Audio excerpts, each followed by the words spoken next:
اور الحمدللہ اس وقت میں اپنی مسجد میں کھڑا ہوں کہ جب ان لوگوں نے کتوں نے بھونکا تھا حضرت امیر معاویہ رضی اللہ تعالیٰ عنہ کی شان میں، تو میں نے کہا تھا کہ یہاں مکتب مسجد مدرسہ بنائیں گے حضرت سیدنا امیر معاویہ رضی اللہ عنہ کے نام پہ۔ اور آج یہ عقیدہ کہاں سے آیا کہ آپ ان کے جھنڈے اٹھا لیں اور ان کے نعرے لگائیں اور مسجد بجائے مسجد علی رکھنے کے ان کے نام پہ رکھے اور ان کی شانوں پر ترانے اور قصیدے گائیں اور ان کے جلسے کریں اور ان کے عرس منائیں اور یوم میلاد منائیں؟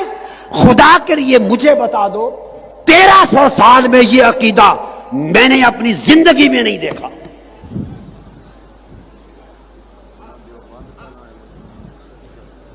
نہ اہل سنت والجماعت جو بریلوی مکتب فکر کہلاتا ہے نہ ان کے ہاں دیکھا، نہ اہل سنت والجماعت میں جو علماء دیوبند ہیں دیوبندی مکتب فکر نہ ان کے ہاں دیکھا۔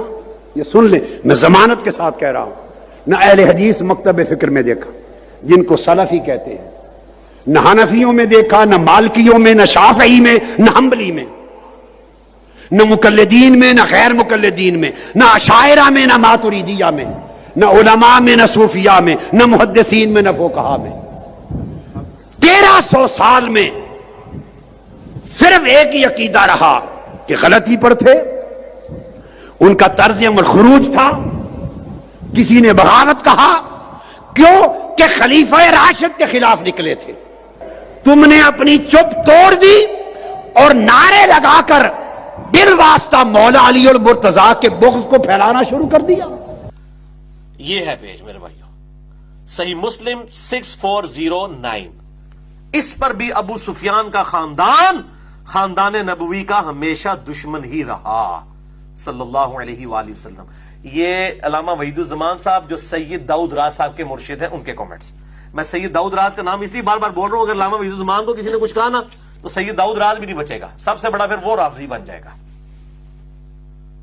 ابو سفیان عمر بر حضرت سے لڑتا رہا، یہ آپ ذرا دیکھ، میں کہتا خاندان توڑ کے رکھ دیتا، اور 100 مسلمانوں کو اس نے شہید کیا، یعنی پوری زندگی جب تک وہ کافر تھا۔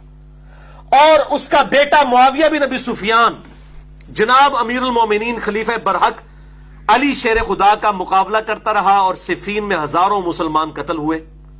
اس نے کہا کہ دادا یزید کا ابو سفیان نبی سے لڑتا رہا، یزید کا جو والد ہے معاویہ وہ علی سے لڑتا رہا، پھر ان کے بیٹے نے تو ستم ہی ڈھایا، اور بیٹا خود جو ہے پوتا ابو سفیان کا، اس نے تو ستم ہی ڈھایا، حضرت حسن کو زہر دلوایا اور حضرت حسین کو ایسے ظلم سے شہید کرایا کہ جس کے حالات لکھنے سے قلم کانپتا ہے۔ میں پھر بولنا کہ تسی کہڑے پاس اہل حدیث ہو بھائی، اینے صحیح اہل حدیث اہل السنہ۔ پھر یزید کے بعد سارے خلفائے بنو امیہ سوائے عمر بن عبدالعزیز کے خاندان نبوی کے دشمن رہے، اور ہمیشہ درپے ایذا ہی رہے، اور دنیا کی محبت کے واسطے اپنی آخرت کو تباہ کرتے رہے۔ ولا حول ولا قوت الا باللہ۔ میں نہیں پڑھا ہے، انہوں نے لکھا ہے کہ دنیا کی محبت کی خاطر پورا خاندان پون دیا، کہ دادا نبی سے لڑتا رہا صلی اللہ علیہ وآلہ وسلم، یزید کا باپ علی سے لڑتا رہا نبی صلی اللہ علیہ وسلم کے بھائی کے ساتھ، آپ کے داماد کے ساتھ، جس کی محبت ایمان کا حصہ۔ صحیح مسلم 240 نمبر حدیث، علی سے محبت نہیں رکھے گا مگر مؤمن، علی سے بغض نہیں رکھے گا مگر منافق۔ تو یہ، اور بیٹا یزید جو ہے وہ، اس نے حسن کو بھی زہر دے کے قتل کروایا، اور حسین کے ساتھ جو کچھ بھی کیا، ظاہر ہے عبید اللہ ابن زیاد اسی کا گورنر تھا۔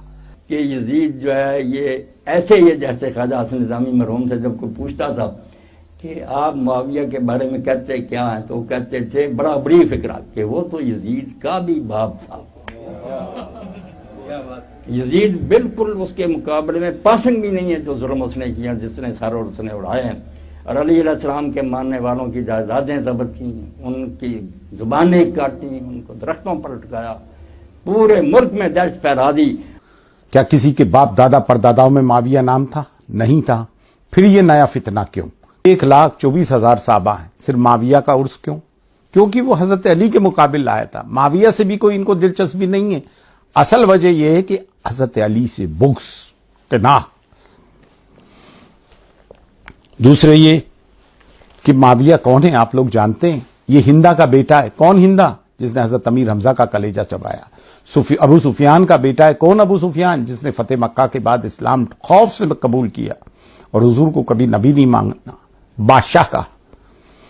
معاویہ کون؟ جس نے حضرت عمار بن یاسر کو شہید کروایا، اور حضور کی مستند حدیث ہے کہ عمار میں دیکھ رہا ہوں کہ ان قریب تجھے باغیوں کا گروہ قتل کرے گا. صفین کی جنگ میں حضرت عمار بن یاسر کا شہید ہوئے اور معاویہ کے لشکر نے کیا، ایک ادھم برپا ہو گیا. تو حضور کی حدیث کی روشنی میں معاویہ باغی ہوا نہیں ہوا؟ قرآن کو نیزے پہ لیا، حضرت علی علیہ السلام کو منبر پہ سے گالیاں بکواتا تھا، سب کو شتم کرتا تھا. حضرت عمر بن عبدالعزیز نے آ کے بند کروائی. کوئی ایک چیزیں کی. حضرت لوگ کہتے ہیں کہ ہم حسین سے جس نے جنگ کی ہم اس سے جنگ کریں گے، اور حضرت امام حسن نے جس سے صلح کی ہم اس سے صلح کریں گے. تو کون سی صلح کی بھائی؟ اس صلح پہ وہ کیا صحیح اترا؟ تمام صلح توڑی، بیٹے یزید کو تخت نشین کیا. حضرت امام حسن علیہ السلام کی بیوی سے معاویہ نے حضرت امام حسن علیہ السلام کو زہر دلوایا. جب حضرت امام حسن علیہ السلام کی شہادت کی خبر معاویہ کو پہنچی تو اس نے کہا آج آگ کا گولا بجھ گیا. یہ وہ معاویہ ہے؟ بہت سمپل سا سوال جو ایک آسان سا مسلمانوں کی سمجھ میں آ جائے. ایک طرف حضرت محمد مصطفیٰ صلی اللہ علیہ وآلہ وسلم ہے، حضرت علی علیہ السلام ہیں ان کے ساتھ، حضرت فاطمہ زہرا سلام اللہ علیہ ہیں، حضرت امام حسن علیہ السلام ہے اور حضرت امام حسین علیہ السلام ہے. دوسری طرف معاویہ ہے، ابو سفیان ہے، اس کا باپ ہندا ہے، اس کی ماں، اور بیٹا ہے یزید. تو آپ کس کے ساتھ ہے؟ فیصلہ آپ کو کرنا ہے. یہ مولوی اپنی خود کی تو مغفرت کروا لیں، یہ تمہارے کیا کریں گے؟ تمہارا کیا حشر کریں گے محشر میں؟ ارے کچھ تو محشر کا خیال رکھو. خانوادہ نبوت سے اتنی دشمنی کیوں تم لوگوں کو؟ تم خارجی اور نازبیوں کو، تم خارجی اور نازبی ہو. جب تم نے دیکھا کہ 50,000 مدرسے تمہارے بن گئے، 50,000 مسجد تو ممبروں پہ تمہارے قبضے ہو گئے، تم قبضہ گروپ ہو، سنڈیکیٹ ہو. آپ مسلمانوں کو ایک بات بتانا چاہتا ہوں، دنیا میں جتنے بھی ٹیررسٹ گروپس ہیں ان کا رول ماڈل، ان کا آئیڈیولوجیکل گرو معاویہ ہے. یہ اسٹیبلشمنٹ انٹیلیجنس بہت اچھی طرح جانتا ہے. آخر میں یہ کہنا چاہوں گا کیونکہ ان کو بڑی معاویہ سے اب محبت ہو چکی ہے. جو محبان اہل بیت ہیں، جو سادات ہیں، جو خانوادے ہیں، جو خانقاہوں سے منسلک ہیں، ان کو کیا کہیں گے؟ ان کو کہیں گے مسلک آل معاویہ، کیونکہ ان کو معاویہ سے بہت زیادہ محبت ہے. انہوں نے خود نے اپنے لیے یہ نام چنا ہے. اللہ ہم سب کو نیک ہدایت دے اور اہل بیت کے نقش قدم پہ چلنے کی توفیق عطا فرمائے، اور ان سے دل میں اہل بیت کی اور کربلا والوں کی سچی محبت عطا فرمائے. السلام علیکم ورحمۃ اللہ وبرکاتہ. میں سید سرور چشتی اجمیر شریف سے بول رہا ہوں.